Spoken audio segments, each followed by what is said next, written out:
This is a book review of The Renaissance Complete, and to be honest, it really is the complete. Well, of course it can't be. There is an impossibility of having every single painting that was created in the Renaissance. Many, of course, probably don't exist anymore, sadly. This is from Thames and Hudson, and it's edited by Margaret Aston. And this book came out in 2009. It's a paperback version. It did actually come out earlier, actually. I just looked. 1996. It was under the title of Panorama of the Renaissance. It always slightly bugs me when books are changed, the titles, because it's slightly confusing. You go online, you find, but you think, oh, I'll buy that book, Panorama of Renaissance, and then you suddenly find out it's exactly the same as this. However, this is obviously the latest version of it, the Renaissance Complete. And I'm just going to quickly go through it. Predominantly colour, of course, it's in black and white. And this is very complete. Covers a variety. And I'll just quickly flick through there. You can see it's colour and black and white all the way through.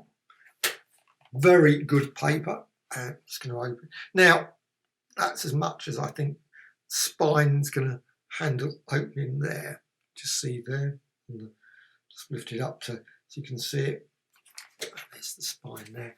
I imagine it would, over time, get a crease in that. I don't know. But there's quite a lot of pages. Let's see. It's 367 odd pages in this. So what's it got? Well, it's got some beautiful illustrations, of course. The Renaissance in the perspective of history. Yeah, rediscovering, you've got obviously an introduction. Rediscovering Antiquity, Rulers of the World, God and Man, the Image of the World, Living and Dying, Science, Invention, Discovery, Power of Arts, Rebuilding Antiquity, and obviously biographical dictionary, timelines, maps, glossaries, museums and galleries, bibliography, sources of illustrations, etc. And it's just glorious. Now, these are fairly small pics. So you've got little pictures there, little Venice. A warehouse of German merchants. Stunning. Must admit, I can't remember it when I went to Venice. But anyway, so much in Venice to see.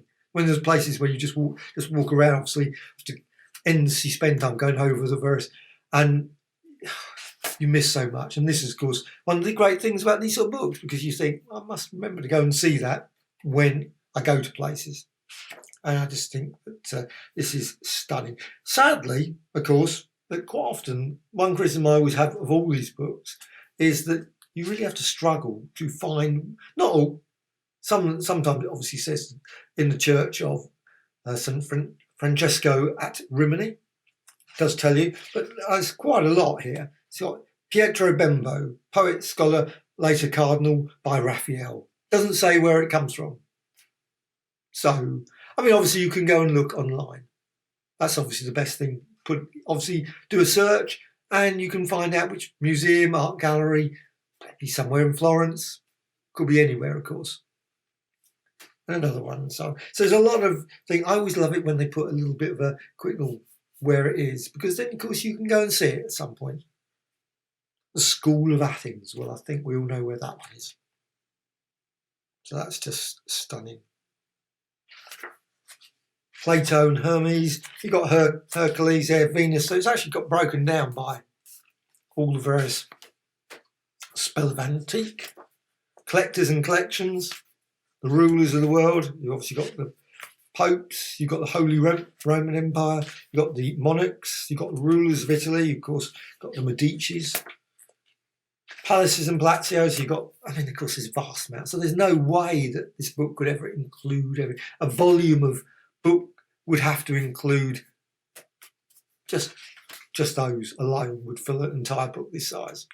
So they're very small, but very still decent quality. You've got obviously their Queen Elizabeth I, just stunning one there, Glass of Fashion, Gentry at Play. And they've got topic after topic in this, inside churches, sacraments, preaching the word, relief of poverty, just gain more and more God the Father, Virgin and Child, Baptism of Christ. And you've got places, of course, Venice, cities of Central Europe, London. Just some, I love these. I actually really, really love these ones where you've got And there's, of course, vast amounts of books, similar sort of ones. So you've got like this one where you've got sort of diagrams, maps and things of all the buildings back in the 17th century or wherever. This is one that obviously 1661, 1662 and Banqueting House, etc. Just beautiful. Just love these sketches and drawings. Domestic setting, you've got marriage and family, printing revolutions. So you've got obviously got lots of beautiful examples of glorious pages of just beautiful artwork, and obviously books.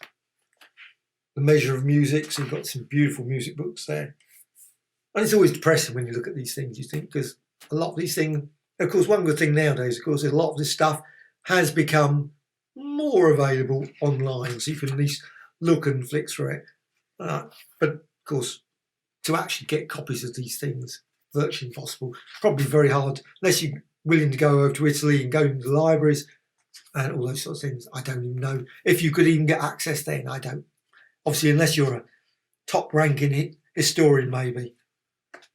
However, I do love all those programmes, the Renaissance programmes that BBC4 or whatever, Sky Arts channel puts on.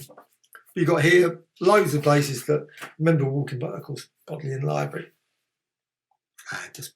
Just beautiful examples all the way through. And you've got more of the theatre,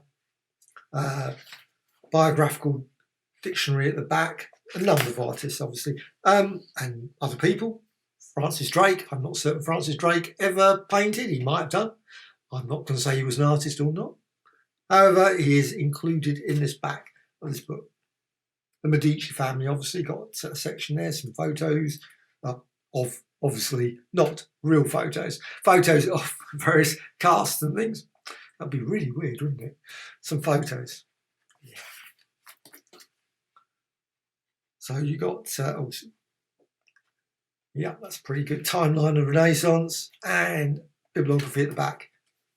And, well, I think this is just a stunning, brilliant book. I love this. I love all sorts of books on Renaissance, but I have to say this is pretty up there in terms of a very, very comprehensive book. I say maybe not the biggest of pictures. You know, just flicking through just then, there's no page where there's a single image on that page. So it's all very small, but really, at the end of the day, you can look at that and still appreciate the artwork, I think. I think it's just good. And of course, you can always go to the art galleries like the National Gallery or whatever, and in England, obviously, and look at them there. So, Renaissance Complete, really, really brilliant book. Totally excellent volume.